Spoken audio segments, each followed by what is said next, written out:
মাননীয় স্পিকার, আপনাকে ধন্যবাদ। মাননীয় স্পিকার, বক্তব্য ভেবেছিলাম শুরু করব অন্য বিষয় নিয়ে, কিন্তু আজকের অধিবেশনের দিনের আলোচনায় আমাদেরকে আরও বেশি অবাক করলেন মাননীয় অর্থমন্ত্রী। ফলে অর্থ সেক্টরের কিছু বক্তব্য দিয়ে আলোচনা শুরু করছি। আমরা যখনই ব্যাংকিং খাত বা অর্থ সেক্টরের আর্থিক খাতের কথা আসে, মাননীয় অর্থমন্ত্রী একটা বাক্যই বারবার বলেন যে বিএনপির সময়ে এরকম কোনো রেকর্ড নাই যে আর্থিক খাতে বিশৃঙ্খলা হয়েছে। উনি কিছুক্ষণ আগে অস্বীকার করলেন যে বাংলাদেশ ব্যাংকের গভর্নর একটা রাজনৈতিক নিয়োগ, তাদের দলের নির্বাচন কমিটির সদস্য, এবং তিনি এটা অস্বীকার করলেন। আমি মাননীয় স্পিকার টিআইবির একটা তথ্য আপনাদেরকে দিচ্ছি। বর্তমান সরকারি দলের যারা নির্বাচনের প্রার্থী হয়েছেন তাদের 59.41% ঋণগ্রস্ত, এবং যার বেশিরভাগ হচ্ছে সরকারি দলে।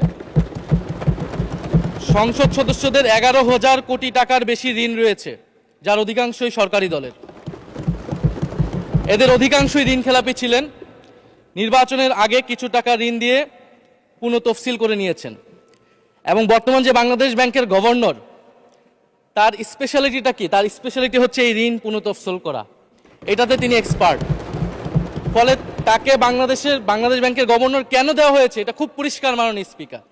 এই যে হাজার হাজার কোটি টাকার ঋণ, সেই ঋণগুলো যাতে ঋণ পুনঃতফসিল করতে পারে, সেই সুযোগ সুবিধাটা করে দেওয়ার জন্যই বাংলাদেশের ইতিহাসে প্রথমবারের মতো একজন ব্যবসায়ীকে বাংলাদেশ ব্যাংকের গভর্নর দেওয়া হয়েছে।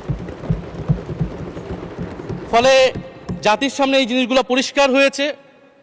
এখন সামনের আর্থিক খাতে আরো নিয়োগ তারা কি বিবেচনায় দিবেন, এই জন্য আমরা তাদের উপর আর আস্থা রাখতে পারছি না মাননীয় স্পিকার। মাননীয় স্পিকার, রাষ্ট্রপতির উপর ধন্যবাদ জ্ঞাপন বক্তব্য। রাষ্ট্রপতির বক্তব্য আমি শুনিও নাই, পড়িও নাই, এবং সেই বক্তব্য দেওয়ার সুযোগ করে দেওয়াকে আমরা প্রত্যাখ্যান জানিয়েছিলাম। আমরা খুব স্পষ্টভাবে বলেছিলাম যে এই রাষ্ট্রপতি অপসারণ প্রয়োজন, তাকে গ্রেফতার করা প্রয়োজন। এই রাষ্ট্রপতির আর কোনো অধিকার নেই বঙ্গভবনে থাকার, এইখানে এসে বক্তব্য দেওয়ার। প্রেসিডেন্ট শাহাবুদ্দিন চুপ্পু, তার কিছু কুকীর্তির কথা মাননীয় স্পিকার হাউসের সামনে তুলে ধরছি। তিনি দুদকের কমিশনার ছিলেন। তাকে দুদকের কমিশনারের করা হয়েছিল 3টি অ্যাসাইনমেন্ট দিয়ে। 1 নম্বর হচ্ছে খালেদা জিয়া এবং তারেক রহমানের বিরুদ্ধে দুর্নীতির অভিযোগের শাস্তি নিশ্চিত করা। 2 নম্বর পদ্মা সেতুর দুর্নীতির অভিযোগ থেকে আওয়ামী লীগকে ক্লিন শিট দেওয়া। 3 নম্বর ফখরুদ্দিন মঈনুদ্দিন সরকারের সময় শেখ হাসিনা সহ আওয়ামী লীগ নেতাদের বিরুদ্ধে হওয়া দুর্নীতির মামলাগুলোকে বাতিল করে দেওয়া। এমন একজন ব্যক্তিকে বিএনপি সরকার রাষ্ট্রপতি হিসেবে এখনো মেনে নিচ্ছে মাননীয় স্পিকার। আরেকটি ঘটনা বলি, 2009 সালে শেখ হাসিনার ক্যাঙ্গারু আদালতের নির্দেশে এই শাহাবুদ্দিন চুপ্পুর নেতৃত্বে 3 সদস্যের judicial inquiry commission on minority torture in 2001 করেছিল শেখ হাসিনার ক্যাঙ্গারু কোর্ট। এই প্রতিবেদন অনুসারে বিএনপির 26,000 বিএনপির নেতাকর্মীকে 2001 সালে ক্ষমতায় এসে কয়েক হাজার হিন্দুকে তারা হত্যা করেছে, এজন্য দায়ী করা হয়েছিল মাননীয় স্পিকার। এবং আওয়ামী লীগ এই রিপোর্ট দেশে বিদেশে এই রিপোর্ট ফেরি করে তারা নিজেদের এখানে ক্ষমতায় থাকাটাকে পাকাপোক্ত করেছিল। মাননীয় স্পিকার, এই রাষ্ট্রপতি চুপ্পু এস আলমের হাতে ইসলামী ব্যাংকে তুলে দেওয়ার কারিগর, 2 কোটি আমানতকারীকে পথে বসিয়েছিল। এবং জুলাই গণহত্যার সময় তার ভূমিকা, ফ্যাসিবাদের সাথে তার সংশ্লিষ্টতা সবকিছু আমরা জানি। আমাদের দুর্ভাগ্য, এই দুর্নীতিবাজ, অপদার্থ, মিথ্যুক, গণহত্যার দোষর এখনো বাংলাদেশের রাষ্ট্রপতি। একটা আলোচনা কয়েকবার এসেছে যে রাষ্ট্রপতির অধীনে কেন শপথ নিয়েছি আমরা বলতে এখানে ব্যক্তিগতভাবে আমার কথাই বলেছে, কারণ আমি এখানে শপথ নিয়েছিলাম। তো মাননীয় স্পিকার, সেই সময়ের প্রেক্ষাপট আর এখনকার প্রেক্ষাপট কি এক? জুলাই গণ অভ্যুত্থানের পরে, 5ই আগস্টের পরে আমাদের সামনে 2টা অপশন ছিল। আমরা বলেছিলাম জাতীয় সরকার করতে হবে, সেই জাতীয় সরকারের প্রস্তাব বিএনপি নাকচ করে দিয়েছে। আমাদের সামনে আরেকটা অপশন ছিল ক্ষমতা আর্মির হাতে তুলে দেওয়া। যদি আমরা সেই দিকে আগাতাম, আজকে তারা এখানে বসতে পারতেন কিনা মাননীয় স্পিকার সেটা সন্দেহ আছে। দেশের স্বার্থে, দেশের স্থিতিশীলতার স্বার্থে আমরা সেই সময় সরকারে গিয়েছিলাম, আমরা শপথ নিয়েছিলাম, কিন্তু বৈষম্যবিরোধী ছাত্র আন্দোলন খুব স্পষ্টভাবে 2024 সালে কিন্তু এই রাষ্ট্রপতির অপসারণ চেয়েছিল। সেই সময় সাংবিধানিক ধারাবাহিকতার কথা বলে রাষ্ট্রপতির পক্ষে অবস্থান নিয়েছিল বিএনপির মহাসচিব মির্জা ফখরুল আলমগীর সাহেব, তিনি নিজেই কথা বলেছিলেন। ফলে এখন তো একটা নির্বাচিত সরকার মাননীয় স্পিকার, এখন তো চাইলেই বিএনপি রাষ্ট্রপতি পরিবর্তন করতে পারে সরকার, এবং আমরা বিশ্বাস করি বিএনপিতে সেই ধরনের যোগ্য আস্থাভাজন ব্যক্তি নিশ্চয়ই রয়েছেন। এবং সরকার দলের সদস্যরা অনেকে গৌরবের সাথে বলেছেন যে যেই রাষ্ট্রপতি জিয়াউর রহমানের বিরোধিতা করেছেন সেই রাষ্ট্রপতি এখন জিয়াউর রহমানের প্রশংসা করছে। মাননীয় স্পিকার, গাধাকে দিয়ে আপনি হাল চাষ করিয়ে এটার মধ্যে কোনো বাহাদুরি নাই। এটা আপনাদের দেউলিয়ত্ব, সরকারের দেউলিয়াত্ব যে সরকার এখনো রাষ্ট্রপতি পরিবর্তন করতে পারছে না। মাননীয় স্পিকার, এই অধিবেশনের পুরোটা সময় জুড়ে আমরা সংস্কার, গণভোট, জুলাই সনদ, 72-এর সংবিধান নিয়ে অনেক কথা বলেছি। এবং একটা বিষয় আমার কাছে খুবই অদ্ভুত লেগেছে, কিছু মাননীয় সংসদ সদস্য তারা 72-এর সংবিধানকে 71-এর সাথে মিলিয়েছেন। মাননীয় স্পিকার, আমার জানা নেই আসলে তারা কোন বিবেচনা থেকে এটি মিলিয়েছেন। এটা তো সবসময় আওয়ামী লীগ মিলিয়েছে মাননীয় স্পিকার। তারা 72-এর সংবিধানকে 71-এর ফসল হিসেবে 71-এর চেতনার সাথে মিলিয়েছে। 72-এর মূলনীতিকে 71-এর মূলনীতি বলে 71-এর আদর্শ হিসেবে প্রচার করেছেন। আমরা তো সেটার বিরোধিতা করেছি মাননীয় স্পিকার সবসময়, এবং বিএনপির বহু নেতা এটার বিরোধিতা করেছে মাননীয় স্পিকার। 72-এর সংবিধানের ক্রিটিসিজম, সমালোচনা 72 সাল থেকেই বাংলাদেশে শুরু হয়েছিল। গত 16 বছর এই সমালোচনা তৈরি হয়েছিল। 72-এর সংবিধানের সমালোচনা মোটা দাগে তিনটি। প্রথমত, এই সংবিধান স্বাধীন বাংলাদেশের নির্বাচিত প্রতিনিধিরা প্রণয়ন করে নাই। আমি সরকারি দলের মাননীয় সংসদ সদস্য ব্যারিস্টার নওশাদ জমির সাহেবের সাথে, ওনার সাথে আমি সহমত পোষণ করে বলতে চাই, একটা স্বাধীন দেশের শাসনতন্ত্র রচনা করার অধিকার, সুযোগ সেই দেশের নির্বাচিত প্রতিনিধিদের হওয়া উচিত।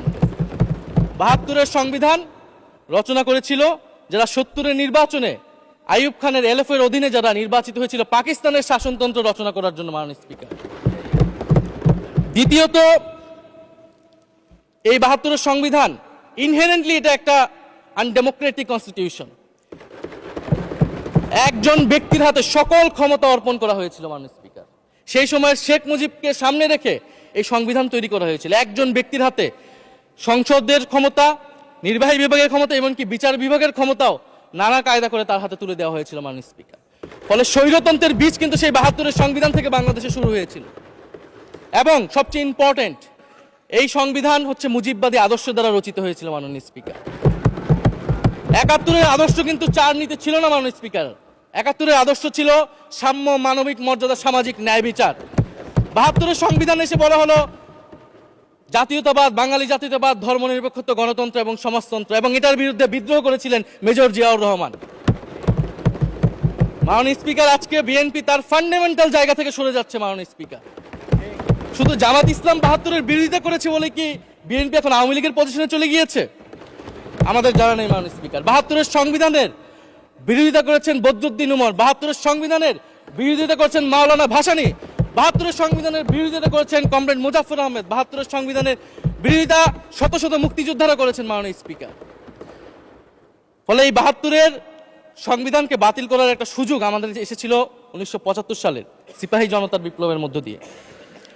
জিয়াউর রহমানের এটা একটা ঐতিহাসিক ভুল বলবো মাননীয় স্পিকার, তার প্রতি সম্মান রেখে, যে আমরা সেই সময় সেই অপরচুনিটি মিস করেছি।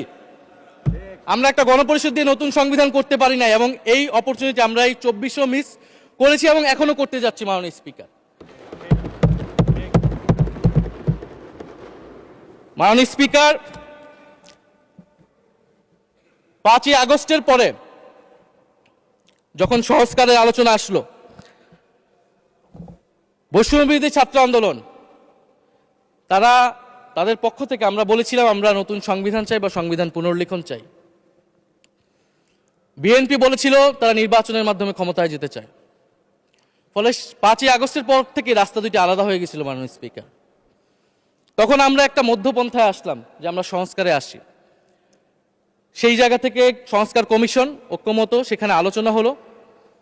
এখন সাংবিধানিক সংস্কার পরিষদ করার কথা গণভোটে বলা হলো, এখন বিএনপি সেই জায়গা থেকে সরে গিয়েছে। এখন বিএনপি যদি সেই জায়গা থেকে সরে যায়, আমাদেরকে পূর্বের জায়গায় ফেরত যেতে হবে। মাননীয় স্পিকার, সংবিধান পুনর্লেখনের দাবি আমাদেরকেও জানাতে হবে। তারা যদি ৭২-এর পক্ষে এরকম অটল অবস্থানে থাকে। জুলাই সনদ নিয়ে অনেক কথা হয়েছে মাননীয় স্পিকার। জুলাই সনদ, জাতীয় জুলাই সনদ, আমরা যেদিন স্বাক্ষর হয়েছিল, আমরা জাতীয় নাগরিক পার্টি সেদিন স্বাক্ষর অনুষ্ঠানে যাইনি মাননীয় স্পিকার, এবং পরবর্তীতে আমরা স্বাক্ষর করেছি বলা যায় না, আমরা সেখানে আমাদের কমেন্টটা দিয়ে এসেছিলাম মাননীয় স্পিকার। জুলাই জাতীয় সনদ, জুলাই গণ অভ্যুত্থানের পরবর্তীতে এত কষ্টের যে ফসলটাকে, সেইটাকে মাননীয় স্পিকার নোট অফ ডিসেন্ট দিয়ে সেটাকে কলুষিত করে ফেলা হয়েছে। যেদিন জুলাই জাতীয় সনদ স্বাক্ষর হয়, সেদিন জুলাই জাতীয় সনদের মেজর সংস্কারগুলোতেই পাশে একটা নোট লেখা হয়েছে যে কোনো রাজনৈতিক দল বা জোট তাদের নির্বাচনী ইস্তিহার উল্লেখপূর্বক যদি জনগণের ম্যান্ডেট লাভ করে, তাহলে তারা সেই মতো ব্যবস্থা গ্রহণ করতে পারবে। তাহলে যেই দল নির্বাচনে জয়ী হবে, তারা তাদের ইস্তেহার অনুযায়ী সবকিছু করবে মাননীয় স্পিকার। এটার জন্য ঐক্যমতের কোনো প্রয়োজন হয় না। আপনি যদি নির্বাচনে জিতে আপনার ইস্তেহার মতোই সবকিছু করবেন, তাহলে আপনার সাথে আমার কিসের ঐক্যমত, কিসের আলোচনা? এবং সেই নোটগুলো কিভাবে লেখানো হয়েছে, কিভাবে বল প্রয়োগ করে, শক্তি প্রয়োগ করে ঐক্যমত কমিশনকে চাপ দিয়ে লেখানো হয়েছে মাননীয় স্পিকার, এটা ঐক্যমত কমিশনের আমি মনে করি এখন বলার সুযোগ হয়ে এসেছে, সময় এসেছে। ফলে জুলাই জাতীয় সনদ কে আমরা একসেপ্ট সেই সময় করতে পারি নাই, এবং মাননীয় স্বরাষ্ট্রমন্ত্রীর ভাষাকে ধার করে আমি বলতে চাই যে জুলাই জাতীয় সনদ এক অন্তহীন প্রতারণার দলিলে পরিণত করেছে মাননীয় স্পিকার বিএনপি এটাকে। এবং ৭২-এর সংবিধানকে আওয়ামী লীগ দলীয় ইস্তেহারে পরিণত করেছিল, কলুষিত করেছিল, এবং জুলাই জাতীয় সনদকে বিএনপি কলুষিত করেছে, দলীয় ইস্তেহারে পরিণত করেছে মাননীয় স্পিকার। আপনি বলছেন জুলাই জাতীয় সনদ, তারপরে আপনি দেখাচ্ছেন হচ্ছে আমার দলীয় ইস্তিহার, তাহলে এখানে তো কোনো ঐক্যমতের সুযোগ নাই। এরপরে আসলো গণভোট। গণভোটের আদেশ নিয়ে সমালোচনা আছে, এবং এই সমালোচনা আমরাও করেছি যে রাষ্ট্রপতি এই ধরনের অর্ডার দিতে পারে কিনা। কিন্তু গণভোটটাকে সবাই মেনে একটা কনসেনসাসের ভিত্তিতেই তো আমরা এই গণভোটে সবাই মিলে অংশগ্রহণ করলাম মাননীয় স্পিকার। বিএনপি এবং তৎকালীন বিএনপির বর্তমান মাননীয় প্রধানমন্ত্রী এবং চেয়ারপারসন, তিনি নিজেও সংস্কারের পক্ষে, হ্যাঁ পক্ষে ভোটে প্রচারণা করেছেন। ফলে আপনাদের ইলেকশনের আগে এটা পরিষ্কার করা প্রয়োজন ছিল যে এই গণভোট আপনারা মানেন না, এই গণভোটে হ্যাঁ বা না জিতুক এটার সাথে আপনাদের কোনো সম্পর্ক নাই। ওনারা কিন্তু মাননীয় স্পিকার সেটা করেননি। ফলে জুলাই গণভোট এটা রাজনৈতিক সিদ্ধান্ত এবং গণরায়।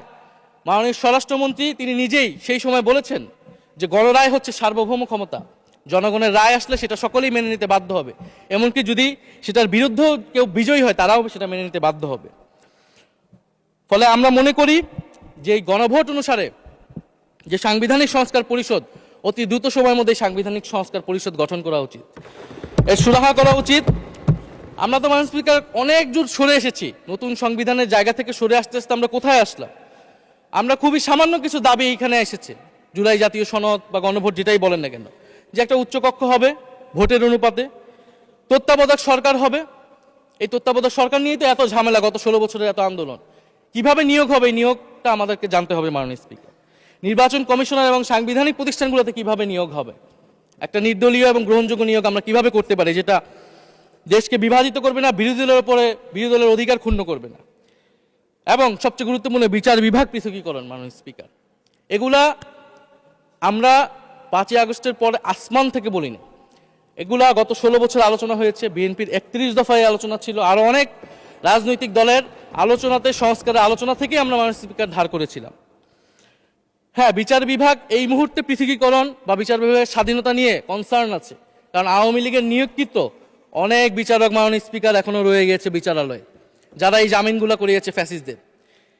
কিন্তু সেটার একটা সুরাহা আপনারা করেন, আমরা সহযোগিতা করব, কিন্তু তারপরে তো বিচার বিভাগের স্বাধীনতা মাননীয় স্পিকার নিশ্চিত করতে হবে। গুম এবং মানবাধিকার অধ্যাদেশ বাতিল করলেন, আপনারা বলছেন ভালো আইন নিয়ে আসবেন, তো ভালো আইন যতক্ষণ পর্যন্ত আনতে পারছেন না ততক্ষণ পর্যন্ত মাননীয় স্পিকার আপনাদের সমালোচনাটা সহ্য করতে হবে। আপনারা ভালো আইন নিয়ে আসুন এবং অতি দ্রুত সময়ের মধ্যে নিয়ে আসুন, আমরা দেখি। মাননীয় স্পিকার, এই সংসদে, এই অধিবেশনে আরেকটি বিষয় বারবার এসেছে, সেটা হচ্ছে মুক্তিযুদ্ধ এবং জুলাই গণ অভ্যুত্থান। মুক্তিযুদ্ধকে মাননীয় স্পিকার আমরা শ্রদ্ধা করি। আমরা মনে করি এই প্রজন্ম যারা জুলাই গণ অভ্যুত্থানে অংশগ্রহণ করেছি, জুলাই গণ অভ্যুত্থানের মধ্য দিয়ে মুক্তিযুদ্ধের নতুন রূপ তৈরি হয়েছে, মুক্তিযুদ্ধের নবায়ন হয়েছে। মাননীয় স্পিকার, ফলে মুক্তিযুদ্ধের সাথে জুলাই গণ অভ্যুত্থানের কোনো সাংঘর্ষিক অবস্থান নেই। আমরা বারবার বলেছি মুক্তিযুদ্ধ, জুলাই গণ অভ্যুত্থান হচ্ছে মুক্তিযুদ্ধেরই আরেকটি ধারাবাহিকতা।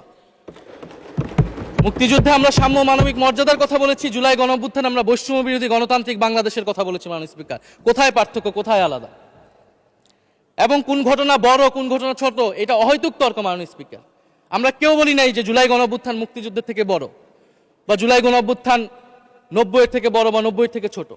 জুলাই গণ অভ্যুত্থান এক বিশেষ ঘটনা বাংলাদেশের ইতিহাসে, মুক্তিযুদ্ধ এক বিশেষ ঘটনা, মুক্তিযুদ্ধ বাংলাদেশের ফাউন্ডেশন। মাননীয় স্পিকার, এটার ব্যাপারে আমরা আনকম্প্রোমাইজেবল, এটা নিয়ে কোনো বিতর্কের কোনো সুযোগ নাই। তবে এই কথাটা ওনারাই বারবার বলে মুক্তিযুদ্ধকেও ছোট করতেছেন, জুলাই গণ অভ্যুত্থানকেও ছোট করতেছেন। আরেকটি বিষয় মাননীয় স্পিকার, মুক্তিযুদ্ধর কথা যখন এসেছে, আমরা যে সাম্প্রতিক সময়ে জাতীয় মুক্তিযোদ্ধা কাউন্সিল জামুকা আইন সংশোধন করা হলো, অধ্যাদেশ পাশ করা হলো, সেখানে কিন্তু একটা গুরুত্বপূর্ণ সংশোধনী এসেছে। মুক্তিযোদ্ধাদের সংজ্ঞা থেকে মুজিব বাহিনীকে বাদ দেওয়া হয়েছে মাননীয় স্পিকার। এবং আপনারা জানেন যে এই মুজিব বাহিনী, সেটাকে সংযুক্তির মাধ্যমে হাজার হাজার ছাত্রলীগের নেতাকর্মীকে মুক্তিযোদ্ধা সার্টিফিকেট দেওয়া হয়েছিল। মাননীয় স্পিকার, মুজিব বাহিনীর রোল কি ছিল এটা আপনারা এখানে যারা অভিজ্ঞ মাননীয় স্পিকার অনেক মুক্তিযোদ্ধা আছেন তারা ভালো করেই জানেন। মুজিব বাহিনী তৈরি হয়েছিল অন্তর্ঘাত তৈরি করার জন্য। তারা অস্ত্র হাতে দেশে পাকিস্তান বাহিনীর বিরুদ্ধে যুদ্ধ করে নাই, তারা দেশে ঢুকে মুক্তিযুদ্ধের আওয়ামী লীগ বারে অন্য যেই পক্ষগুলো রয়েছে তাদেরকে হত্যা করেছিল। মাননীয় স্পিকার, ফলে মুজিব বাহিনী কিন্তু কোনো মুক্তিযোদ্ধা না বর্তমান আইন অনুসারে। কিন্তু এখানে অনেক মুজিব বাহিনীর কিছু লোক আছেন, তারা নিজেদেরকে মুক্তিযোদ্ধা হিসেবে বারবার জাহির করছে। ফলে আমাদেরকে এই ফারাকটাও করতে হবে মাননীয় স্পিকার। এবং মুক্তিযুদ্ধের পক্ষ বিপক্ষের রাজনীতি গত 50 বছর ধরে হয়েছে, আমরা এই সমাধান এখনো কেন করতে পারিনি মাননীয় স্পিকার? এর দায়ভার কে নেবে? বিএনপি কি নেবে না, যারা 29 বছর জামাতের সাথে রাজনীতি করেছে? একটা কথা তো এখন সবাই বলে, সাথে থাকলে সঙ্গী, না থাকলে জঙ্গি। ফলে এটার দায়িত্ব ছিল তো উনাদের, এই রিকনসিলিয়েশন তৈরি করা, এই প্রশ্নের সুরাহা করা। জুলাই গণ অভ্যুত্থানের পরে, স্বাধীনতার 54-55 বছর পরে জাতীয় সংসদে মুক্তিযুদ্ধের পক্ষ আর বিপক্ষ বলে ভাগ থাকবে, এটা তো মাননীয় স্পিকার আমরা প্রত্যাশা করি না, এটা এই প্রজন্ম প্রত্যাশা করে না। আমি মাননীয় স্বরাষ্ট্রমন্ত্রীর সাথে একমত পোষণ করি যে ইতিহাসের এই বিতর্ক আমাদেরকে সমাধান করতে হবে, একপাশে রেখে সামনের দিকে এগিয়ে যেতে হবে, এবং এটা সব পক্ষকে এটার জন্য দায়িত্বশীল ভূমিকা পালন করতে হবে। মুক্তিযুদ্ধ যেমন কোনো দেশের ষড়যন্ত্র না, আবার মুক্তিযুদ্ধের নাম করে এদেশে যে লুটপাট ফ্যাসিবাদ কায়েম হয়েছে সেটাও আমাদের ভুলা যাবে না মাননীয় স্পিকার। মাননীয় স্পিকার, জুলাই গণ অভ্যুত্থান সকলের অংশগ্রহণে হয়েছিল, এটা আমরা বারবার বলেছি। তবে বিএনপির বিভিন্ন সদস্য তারা তাদের আলোচনায় বারবার বলার চেষ্টা করে যে আমরা ছিলাম না, আমরা তো এইভাবে ছিলাম, এভাবে ছিলাম। এটা তো প্রমাণ করার প্রয়োজন নাই মাননীয় স্পিকার। এটা কেন এত হীনমন্যতা আমাদের এটা বুঝে আসে না। বিএনপি তো অবশ্যই জুলাই গণ অভ্যুত্থানে ছিল, আমাদের সাথেই ছিল।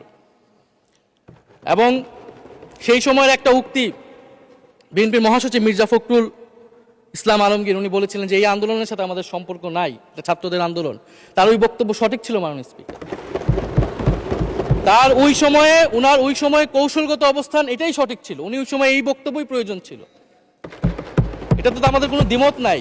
মাননীয় স্পিকার, আমাকে ডিজিএফআই, ডিবি, এসবি, বাংলাদেশের হেন কোনো গোয়েন্দা সংস্থা নাই যারা আমাকে ইন্টারগেশন করেছে, টর্চার করেছে, এবং একটা কথা বারবার বলানোর চেষ্টা করেছিল যে এই আন্দোলন বিএনপি জামাতের আন্দোলন, যারা আগুন লাগিয়েছে তারা বিএনপি জামাতের সন্ত্রাসী। এটা একবার তোমরা শুধু বলো। ডিবি অফিসের শেষ পর্যন্ত আমরা বাধ্য হয়েছি আন্দোলন স্থগিতের ঘোষণা দিতে, কিন্তু কখনো এই কথাটা মাননীয় স্পিকার আমরা বলিনি। ফ্যাসিবাদ বিরোধী রাজনৈতিক দলের নেতাকর্মীকে আমরা আন্দোলনের সময় থেকে এখন পর্যন্ত কখনো আমরা অস্বীকার করিনি।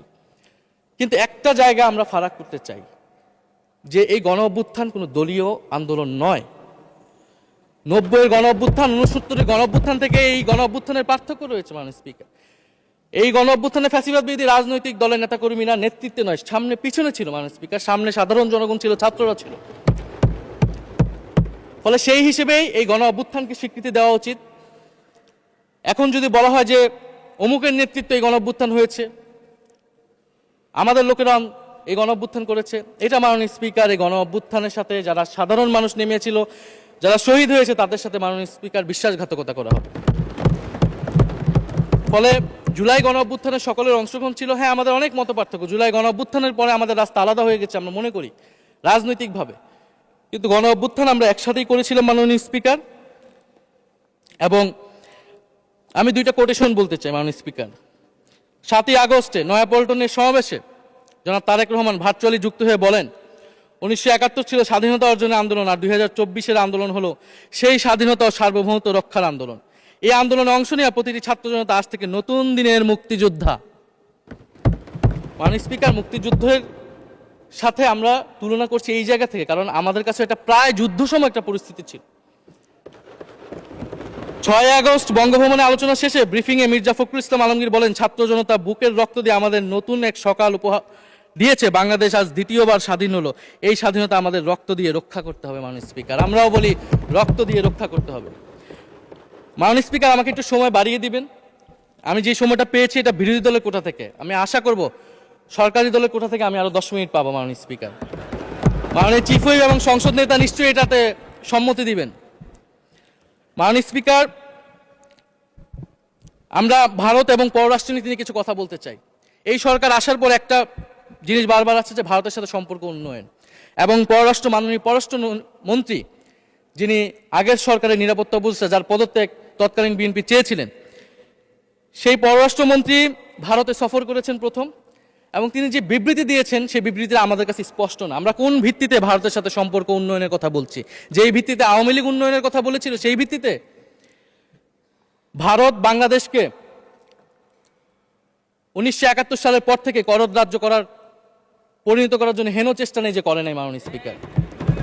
সীমান্তে হত্যাকাণ্ড এখনো হচ্ছে, আমরা নদীর পানি হিস্সা পাচ্ছি না, এবং নতুন করে যেটা হচ্ছে যে বর্ডারে বাংলাদেশি বলে বিভিন্ন মানুষকে পুশ ইন করা হচ্ছে। 2025 সালে 2 মাসে 4000 মানুষকে বাংলাদেশে পুশ ইন করেছে ভারত, ইন্ডিয়ান এক্সপ্রেস অনুযায়ী। মাননীয় স্পিকার, এক ভয়ঙ্কর সংকট সামনের দিনে আমাদের দিকে কিন্তু আসতে যাচ্ছে। এবারে পশ্চিমবঙ্গের ইলেকশন হলো মাননীয় স্পিকার। নির্বাচনের কয়েকদিন আগে ভোটার তালিকা থেকে অন্তত 30 লক্ষ জীবিত ভোটারকে বাদ দেওয়া হয়েছে। এদের অধিকাংশ হচ্ছে মুসলিম এবং মতুয়া সম্প্রদায় মাননীয় স্পিকার। এবং এনআরসি তারা করেছে, বাংলাভাষী মুসলমানদেরকে তারা বাংলাদেশি বলে বিতাড়িত করছে এবং বাংলাদেশে পুশ ইন করার চেষ্টা করছে। এবং আমাদের যে ভারতের সাথে আগের সংকট রয়েছে, এবং গত 16 বছর যে ফ্যাসিজম ছিল সেটাকে আঞ্চলিক এবং আন্তর্জাতিকভাবে আওয়ামী লীগকে স্পষ্টভাবে সমর্থন দিয়েছিল ভারত।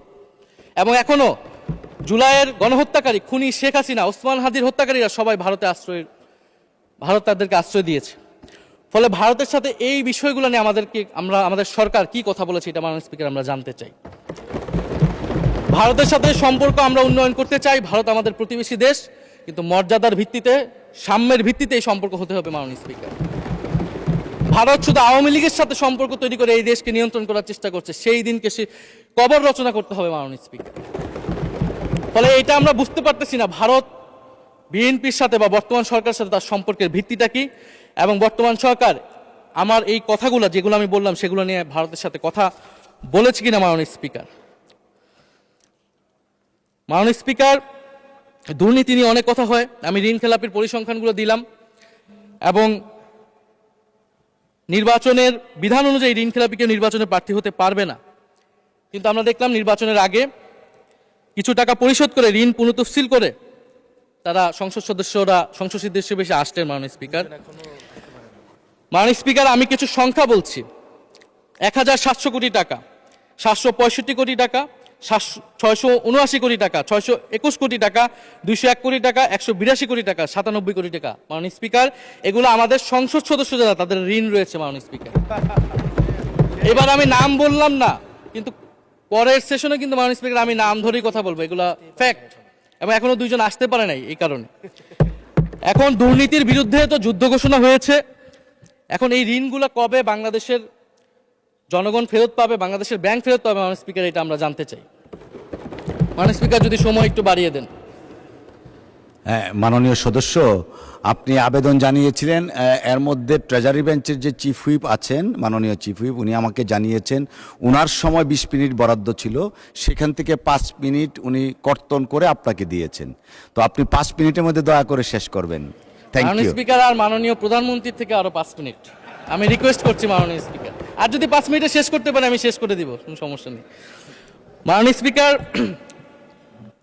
ফলে আমরা দুর্নীতির কথা বলা হচ্ছে, 16 বছরে আওয়ামী লীগের যে দুর্নীতি, সেই দুর্নীতি থেকেও বড় হয়ে গেছে অন্তর্বর্তী সরকারের সময়ে ছাত্র সমন্বয়করা কি দুর্নীতি করেছে। মাননীয় স্পিকার, ছাত্র সমন্বয়করা খুবই খারাপ, তারা মন্ত্রণালয়ে ঘুরেছে, দুর্নীতি করেছে, কিংস পার্টি করেছে। তো মাননীয় স্পিকার, গত আওয়ামী লীগের আমলে 16 বছরের দুর্নীতির বিচার ওনারা কিভাবে করবেন সেইটা মাননীয় স্পিকার ওনাদের বলা উচিত জনগণের সামনে। এবং আরও ভালো হয় যদি 2001 থেকে 6 সাল পর্যন্ত মাননীয় স্পিকার যে দুর্নীতির অভিযোগগুলো এসেছিল সেটারও একটা স্বচ্ছ তদন্ত মাননীয় স্পিকারের বর্তমান সরকার করে। দুর্নীতি কেউ না কেউ তো করেছে, কারা করেছে তাদের নাম বাংলাদেশের জনগণের সামনে উন্মুক্ত করা হোক, কারণ সেটার জন্যই তাদেরকে ভোগান্তি পোহাতে হয়েছে 1/11 ষড়যন্ত্রের মাধ্যমে। বর্তমান প্রধানমন্ত্রী, তাকেও কিন্তু দুর্নীতির মিথ্যা অভিযোগ দিয়ে মাননীয় স্পিকার তার বিরুদ্ধে মামলা করা হয়েছিল। মাননীয় স্পিকার, মাননীয় স্বরাষ্ট্রমন্ত্রীর দৃষ্টি আকর্ষণ করছে, একটু আইন শৃঙ্খলা নিয়ে কথা বলি। 2 মাসে বিএনপির হাতে খুন হয়েছে 31 জন, ধর্ষণের ঘটনা ঘটেছে 14টি, বিএনপির চাঁদাবাজির খবর এসেছে 83টি, হামলার ঘটনা এসেছে 154টি, এর একটিতেও সরকার কার্যকর কোনো ব্যবস্থা গ্রহণ করেনি। মাননীয় স্পিকার, শাহবাগ থানার সামনে ঢাকা বিশ্ববিদ্যালয়ের সাংবাদিক সমিতির কয়েকজন সদস্যকে বেধড়ক মারধর করেছে ছাত্র দলের নেতাকর্মীরা, এবং এটার এখনো কোনো মামলা নেয়নি। মাননীয় স্বরাষ্ট্রমন্ত্রী যদি জানান এই মামলাটা কেন নেওয়া হচ্ছে না। থানার ভিতর প্রবেশ করে ওসির রুমে ডাকসুর 2 জন নির্বাচিত প্রতিনিধিদের উপর হামলা করা হয়েছে। মাননীয় স্পিকার, ঢাকা বিশ্ববিদ্যালয়ের সাংবাদিক সমিতি, মাননীয় স্পিকার আপনি জানেন আপনি ঢাকা বিশ্ববিদ্যালয়ের ছাত্র, মহসিন হলের, আমিও মহসিন হলের ছাত্র। মাননীয় স্পিকার, ঢাকা বিশ্ববিদ্যালয়ের সাংবাদিক সমিতির একটা বড় ভূমিকা আছে বাংলাদেশের গণতান্ত্রিক আন্দোলনগুলোতে, আমাদের বিশ্ববিদ্যালয়ের গণতান্ত্রিক আন্দোলনগুলোতে। মাননীয় স্পিকার, মাজার হামলা নিয়ে কিছু কথা বলতে চাই। এই সরকারের আমলেও আমরা দেখলাম যে কুষ্টিয়ায় মাজারে হামলা করে একজনকে হত্যা করা হয়েছে। মাননীয় স্পিকার, এটা আমরা নিন্দা এবং প্রতিবাদ জানাই।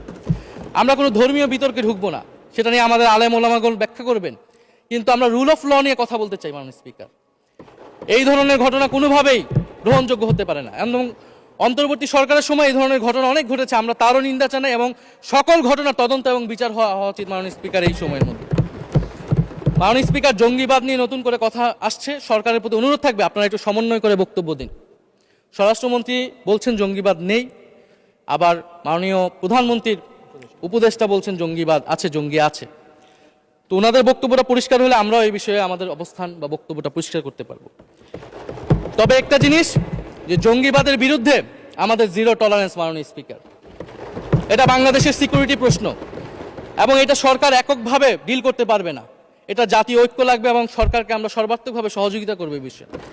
তবে বিগত আমলের মতো এবং ওয়ারেন্ট টেররের প্রজেক্ট হিসেবে যাতে বাংলাদেশে কোনো জঙ্গিবাদের নাটক না হয় মাননীয় স্পিকার, এটাও আমাদের মাথায় রাখবে। মাননীয় স্পিকার, আমাদের দেশের প্রধান একটা জনগোষ্ঠী হচ্ছে কৃষক, আমরা সবাই কৃষক পরিবারের সন্তান।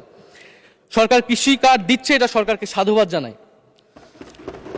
তবে সরকার গত বছরের যে দামে কৃষক থেকে ধান এবং চাল কিনেছে, এই বছর ঠিক একই দামে কৃষক থেকে ধান কিনছে, এটার ফলে কৃষকদের কিন্তু মাননীয় স্পিকার লোকসান হচ্ছে।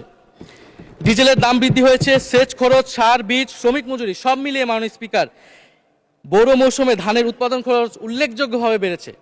একদিকে কৃষি কার্ড দিবেন, আরেকদিকে ধানের ন্যায্য মূল্য আপনারা কৃষককে দিবেন না, এটা মাননীয় স্পিকার কোনো সমাধান বলে আমরা মনে করি না। মাননীয় স্পিকার, আমরা জুলাই গণহত্যার বিচার নিয়ে মাননীয় আইনমন্ত্রীকে এখন পর্যন্ত কোনো ব্রিফিং মাননীয় সংসদে করতে শুনি নাই, হয়তো আমার মিস হয়ে যেতে পারে। আমরা আশা করব উনি প্রতি অধিবেশনে সংসদে এবং সংসদের বাইরে আমাদের ট্রাইব্যুনালের চিফ প্রসিকিউটর আছেন, মাননীয় আইনমন্ত্রীর থেকেও আমরা জুলাই গণহত্যার বিচার প্রক্রিয়া কতটুকু আগাচ্ছে, কিভাবে আগাচ্ছে, এটা নিয়ে আমরা স্বচ্ছ বক্তব্য ওনাদের কাছ থেকে, সরকারের কাছ থেকে মাননীয় স্পিকার আশা করি। আমরা আশা করি মাননীয় স্পিকার, যে জুলাই যারা শহীদ হয়েছিলেন, শহীদ পরিবারদের যে সকল সুযোগ সুবিধা দেওয়া হয়েছিল অন্তর্বর্তী সরকার থেকে, সেই সব কিছু অব্যাহত থাকবে, এবং বর্তমান সরকার সেটা আরও বৃদ্ধি করবে মাননীয় স্পিকার, শহীদ পরিবার এবং আহত যোদ্ধাদের জন্য। মাননীয় স্পিকার আর 2 মিনিট যদি বৃদ্ধি করতেন আমি শেষ করে দেব 2 মিনিট। জি, 2 মিনিট বৃদ্ধি করা হলো। মাননীয় স্পিকার, আমরা এই জুলাই গণ অভ্যুত্থানে এই প্রজন্ম কর্মসংস্থানের বড় একটা দাবি নিয়ে কিন্তু মাননীয় স্পিকার চাকরির আন্দোলন থেকে আন্দোলনটা শুরু হয়েছিল। ফলে আমরা আশা করব এই সরকারের সময় কর্মসংস্থানের সুরাহা হবে এবং সেটার জন্য আর্থিক খাতে দুর্নীতি বন্ধ করতে হবে, বিনিয়োগ আনতে হবে এবং চাকরিতে স্বজনপ্রীতি, দুর্নীতি এগুলো একদম বন্ধ করতে হবে মাননীয় স্পিকার, সরকারি চাকরিতে বিশেষত। মাননীয় স্পিকার, একটা বিষয় যে সরকার এখন বলে দিচ্ছে যে বিরোধী দল কিভাবে কথা বলবে, কিভাবে বিরোধিতা করবে এবং বিরোধী দলের পতনও হয়ে যাবে, এরকম কথা মাননীয় স্পিকার সংসদে আমাদের শুনতে হচ্ছে।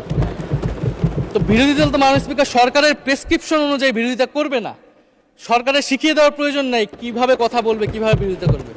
বিরোধী দল বিরোধিতা করবে, সমালোচনা করবে, জনগণ এটা ঠিক করবে বিরোধী দলকে কতটুকু সমর্থন দিবে কি দিবে না। এবং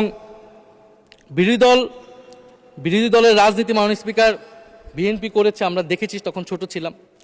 মাননীয় স্পিকার, আমি যখন ইন্টারমিডিয়েটে পড়ি খালেদা জিয়া তখন গ্রেফতার হন এবং তার পরের দিন আমার বাবা রাজনৈতিক মামলায় গ্রেফতার হন।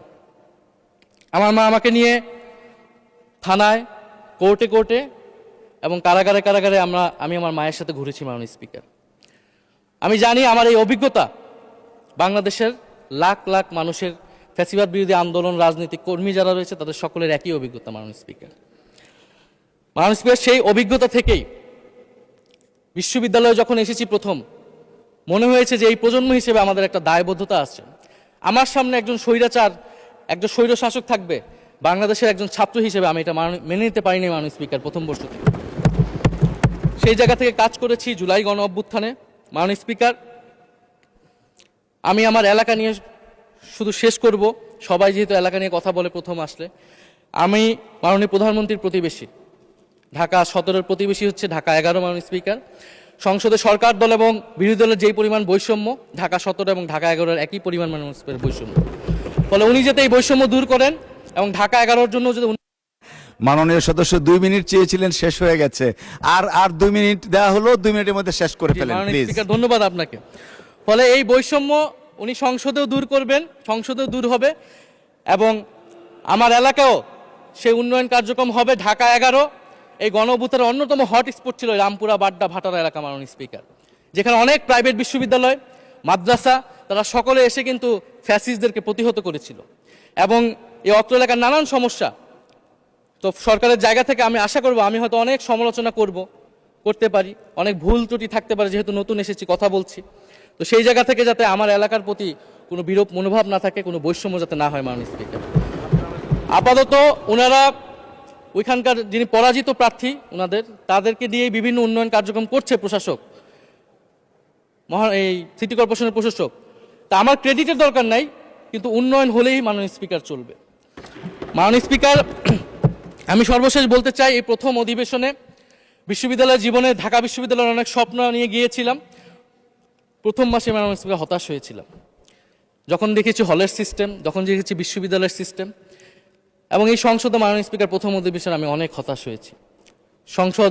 সরকারি দলের সদস্যরা যেভাবে স্তুতি করেছে, যেভাবে সংবিধান সংস্কার পরিষদকে বাতিল করে দেওয়া হয়েছে, যেভাবে গণভোটকে অস্বীকার করেছে, মাননীয় স্পিকার আমি আশা করব আমাদের এই হতাশা অতি দ্রুতই শেষ হবে এবং আমরা যেই কমিটমেন্ট জনগণের কাছে করেছি সেই সকল প্রতিশ্রুতি আমরা রক্ষা করে সামনের দিকে এগিয়ে যেতে পারবো। মাননীয় স্পিকার, আপনাকে ধন্যবাদ, এই হাউসের সকলকে ধন্যবাদ মাননীয় স্পিকার।